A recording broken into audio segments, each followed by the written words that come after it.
На База ТВ время новостей. В студии Рустам Зантария. Здравствуйте. Сегодня в выпуске. Проект «Абхазский паспорт». В январе 2006 года, 20 лет назад, началась первая в истории независимой Абхазии паспортизация населения. Фильм нашей программы. О реконструкции Сухумской набережной. Эксклюзивное интервью заместителя главы администрации города Сухум Константина Тарба. В Госкомитете по репатриации прошла встреча с делегацией соотечественников из Турции. Проект «Абхазский паспорт». В январе 2006 года, 20 лет назад, началась первая в истории независимой Абхазии паспортизация населения. Впервые жители республики получили документ, подтверждающий гражданство Абхазии с атрибутами и в цветах национальной символики. Значение этого события для изолированной послевоенной страны трудно переоценить.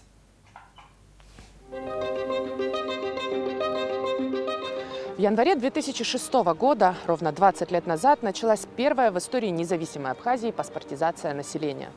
Впервые жители республики получили документ, подтверждающий гражданство Абхазии с атрибутами в цветах национальной символики.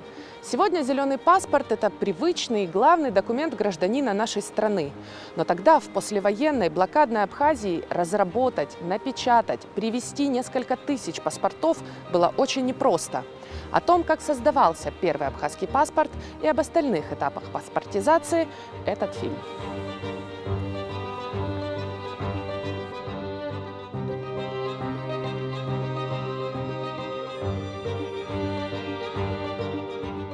Был документ форма 9, это заменяет паспорт.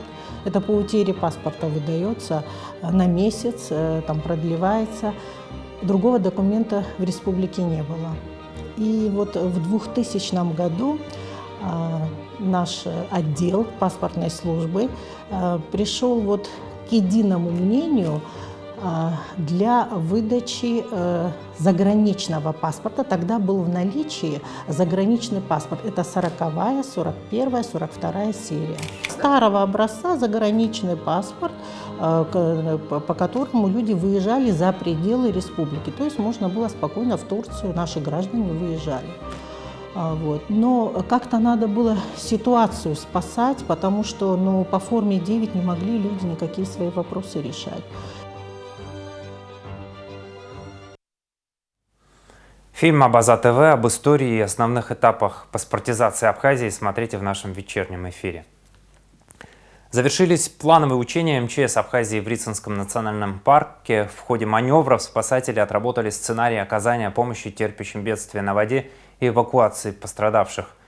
Министр по чрезвычайным ситуациям Лев Квицения, подводя итоги учений, дал высокую оценку действиям личного состава, отметив профессионализм и оперативность сотрудников при выполнении поставленных задач. За ходом учений наблюдал вице-премьер Роберт Киут. На подобных учениях спасатели нарабатывают жизненно важные навыки, отметил он в интервью Абснепресс. Подобные мероприятия имеют ключевое значение, так как в республике периодически проходят чрезвычайные ситуации. Отработка действий в особо сложных условиях горной местности позволит подразделениям МЧС максимально оперативно решать задачи по ликвидации ЧС любого характера и в любой локации, отметил Киут.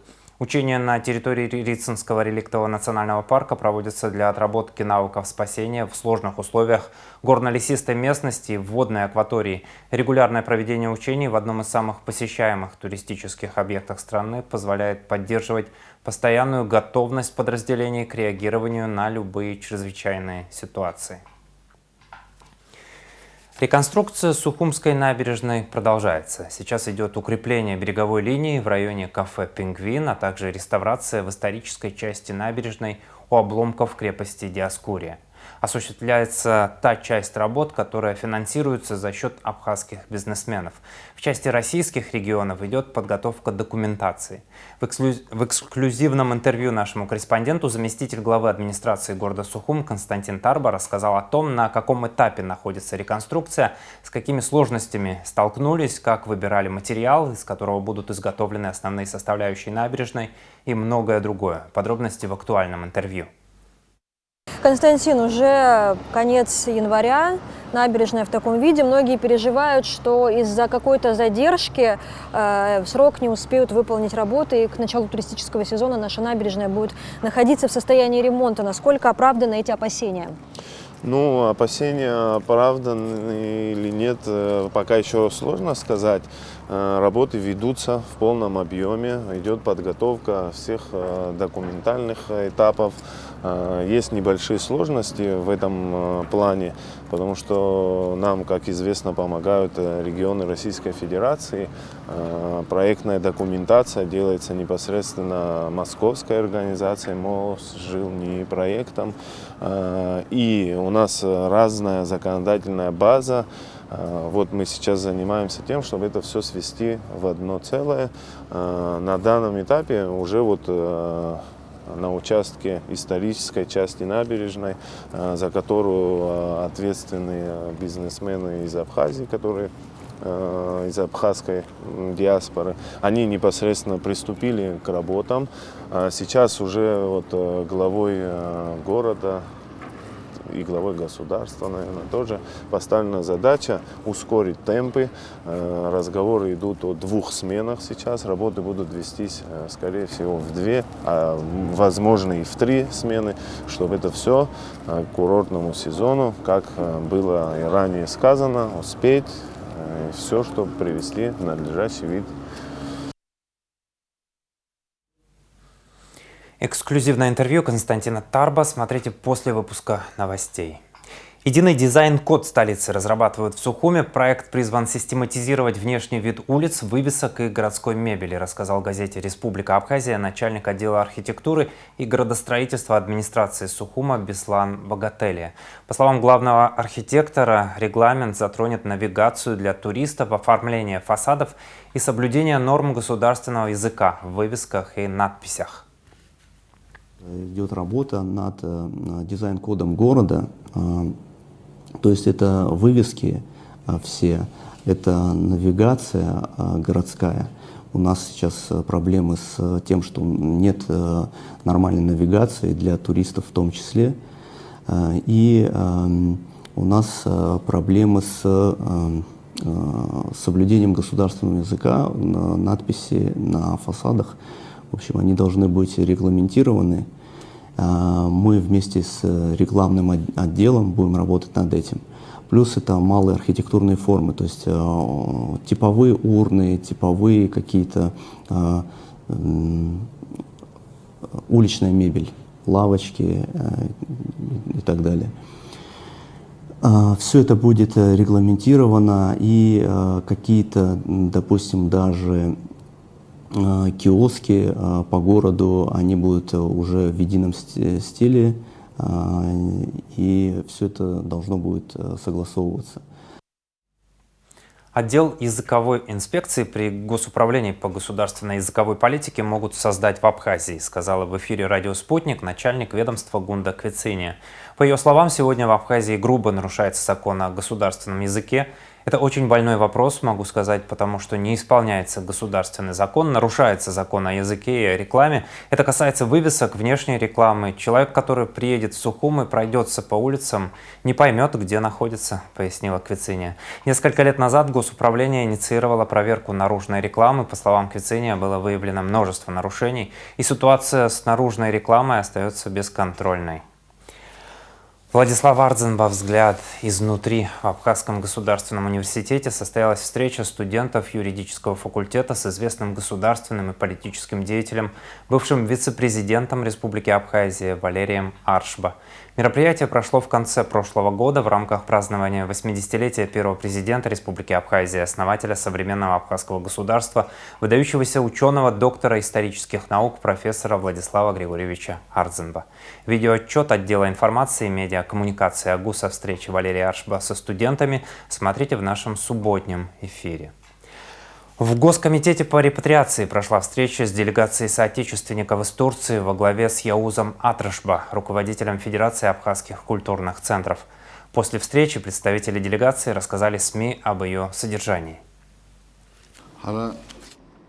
Федерация канала, демография канала, ахатарный канала, ара рабха açajar haman haynalanı ayzere yahtsetara ara yanxo apsva tursan tiyayis haşça problem ko yao ganala açajar haman problem ko her hoyt hart ki yahal şola a problem ko yahbarını ari açajar ko kajdi yumusk yahtsoyto haguyana goyt problem ko yiraçını yap o yüzden imaçını yağlanza ari açajar ko yahtsoyt sarası guyana goyt dara bize koyt alikara dara bizeni yağloyt hara abri avuski atsara dara bizeni yahpoyt sarası guyana goyt ibzeni yağloyt ayzere dara bizeni itset iraçanı ki yayet hahtuka da uygi dara bizeni yağlayt tabup darazı بزرگ شما زاید یخا ایزرا یهامن یا احسر های ببریح تخو یا حز بریح تخو اوسکا تربطولان تیازی خبی برانز ابسنین خو پروبلم کو حراج بید یرمو پروبلم کو از برزها زکوت از سارا کو رزرمو یاربن پروبلم کو یرمو ایش حز بو демографии, репатриации, خطرنكري فيدرации حزكي حنب كوي بتنا هبي خر كوي بتنا تربطلان تيازا برايقو حجين جوا البروبلم كوا حلاش بيد يهارتي تاز ساروكا يقوبوا اينيزمام يقوبوا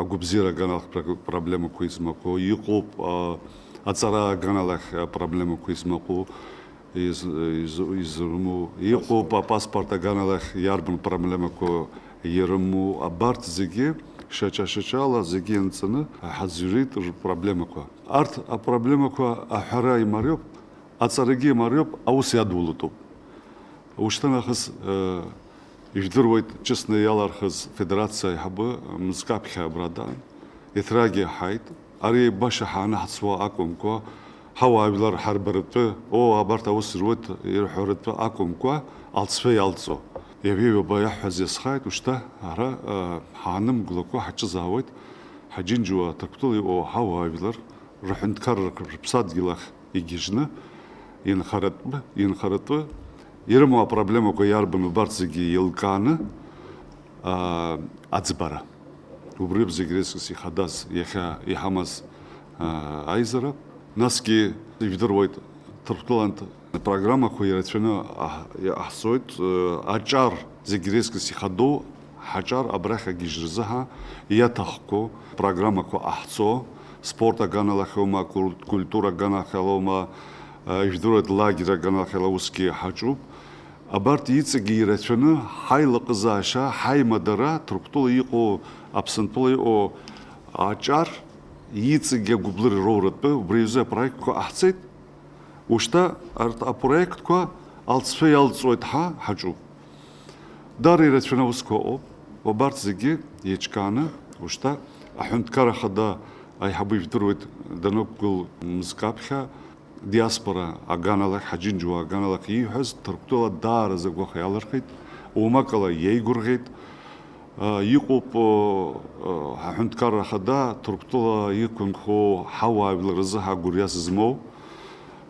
وشتنخس ارانتينس честно ялрс федерациягي ара حنت كره يحبرا يركن айнуцقت يوسكو يحبروما да аднуقت يوسكو يحبروما زغي يحدغلو парламентома وشتنخس اوس يحم رزها проблем حمزم وشتاق أملوزر ياس يسخروا حاو ويلقاب ويزها أقرقنصو دارز سيجر قويت يأحصو حوسكو زجي إيمان فيلنا ألصفي ألصو يحبرتي ألويد يا أخي حاز بز أوس مجزم هاي حبه أترش بيوز خطرنك أيزبي إبراهيم شو يحزبش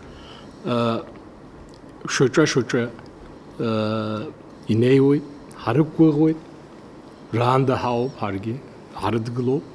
Yechujranz ya alazmachimacha, yezhadzom, yissimsha, iskinagi, hanapei bergne, yhamo problema ko izsegi, azberezi, harachyob. Ay bjarla ay bashra entrait halgate hachusitaha, ay bashra nemtratist, abri adunya izegi hardirwa. Hapsur dirwa, hapsur dirwa, khalanza, way amyu hakun qoyd, yjdirwa zat, agugra hamob, agdura hamob, hanapay berkna hannu qolaki, yhalum sho, yahzam so gaz. Itawu bidutsan.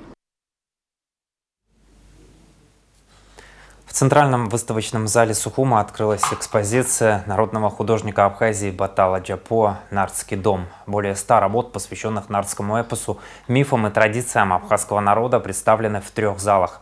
С выставки репортаж Аристида Каракасиди.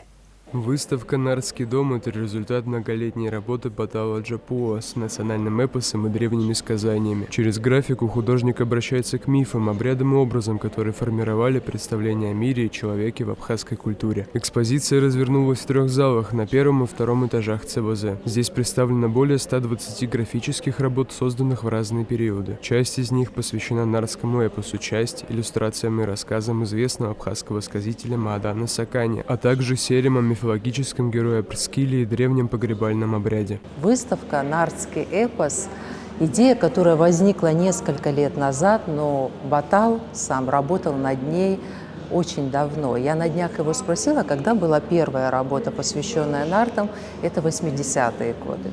Но работы, представленные здесь, они охватывают 15-летний период. И это не только нарты, это героический эпос, сказания Маадана Саканя, эпос об Абраскиле, мифология. Здесь некий такой собирательный труд художника-исследователя. Герои работ кузнец Айнар, Сасрык, Лакун и Китуан показаны не как абстрактные мифологические персонажи, а как живые, почти реальные образы. Художник сознательно уходит от прямой иллюстративности, предлагая зрителю собственную интерпретацию эпоса. Но дело в том, что это не только задача художника, нам еще как обществу, как тому, кто хочет представить как культурный пласт, необходима популяризация именно достижения в области культуры.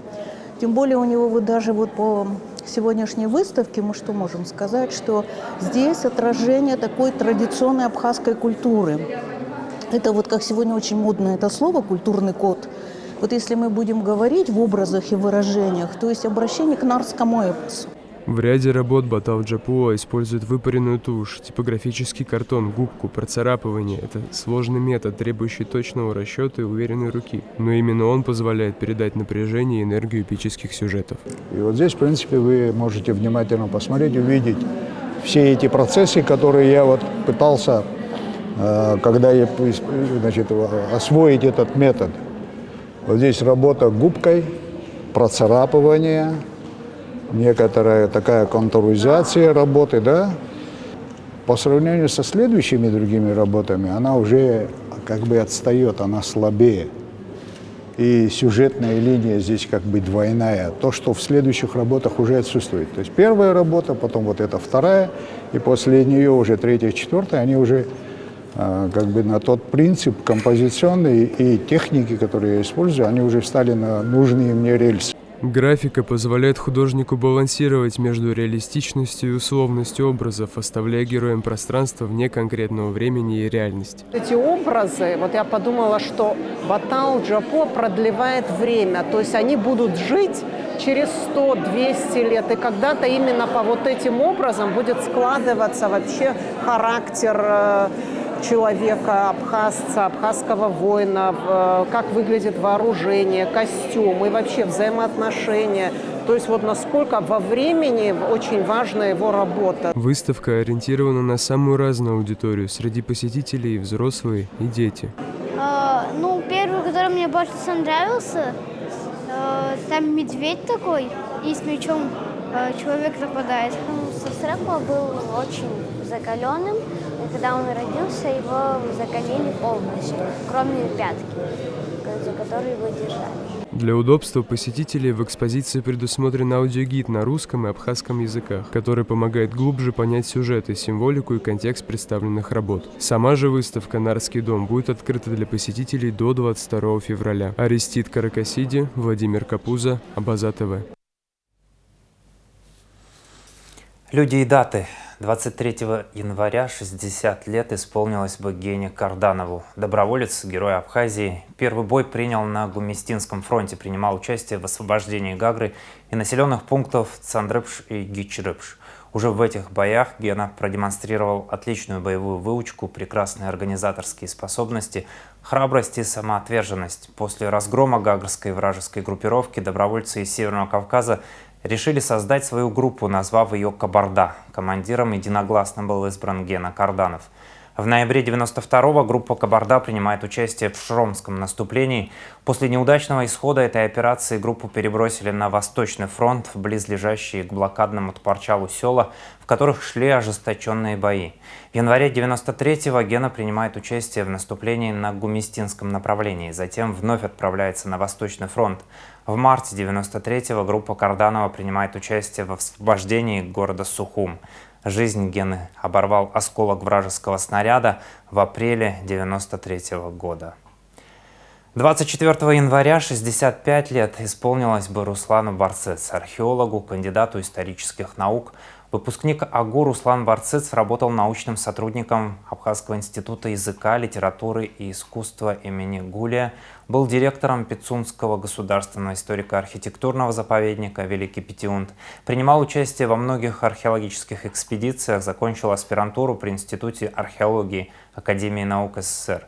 Ветеран Отечественной войны народа Абхазии, принимал участие в боях за освобождение Гагры, столицы республики, был начальником штаба Пицунского батальона, комендантом поселка Пицунда. В ноябре 1992-го был назначен заместителем начальника топографической службы Минобороны, награжден орденом Леона.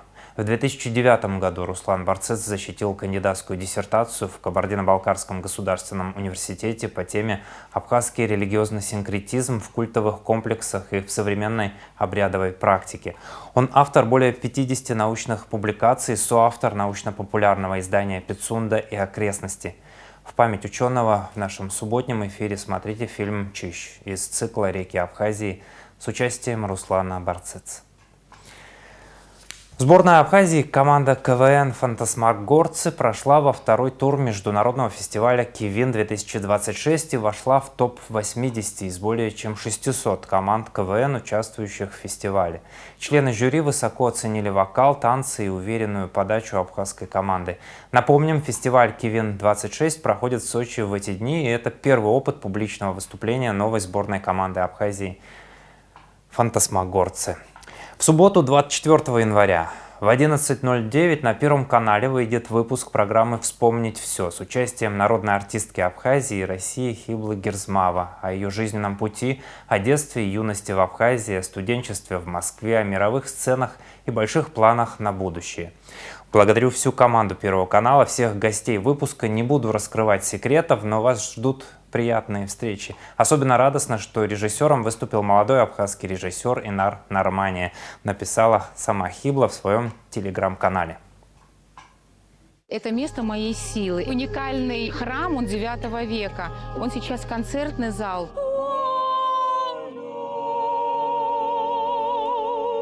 Я делала это в детстве, вот так. Я шла вот так в детстве, босиком. Маленькая абхазская девочка из Пицунды, которая выросла у моря, запах сосен и эвкалипта. Я все это привезла сюда, в Москву. Поступила в консерваторию, и папа, конечно, очень гордился. Мамы уже тогда не было. Смотришь на слово «партер», и все, и у тебя мурашки по коже. Хибла Герзмава взлетела на музыкальный Олимп стремительно, очень высоко. На Мамаевом кургане. Она меня совершенно покорила. Сухум является, конечно, центром моей юности. Сухумское музыкальное училище. Сюрприз. Жозефина Константиновна! Вы помните, как вы впервые распели меня? И подвластны абсолютно любые жанры. И эстрада даже, и джаз, она впитывает все. Я настолько купаюсь в этой музыке. Я очень счастлива, что такая судьба у меня. Премьера. Вспомнить все. В субботу на Первом. О погоде.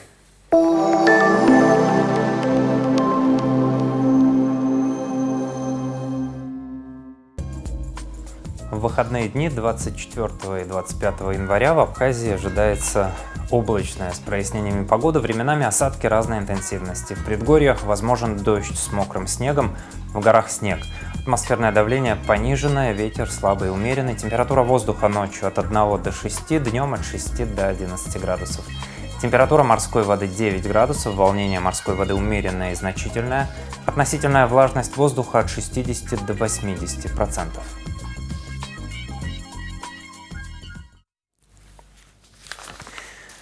На этом выпуск завершен. За развитием событий следите на Абаза ТВ. До новых встреч в эфире. Удачных выходных!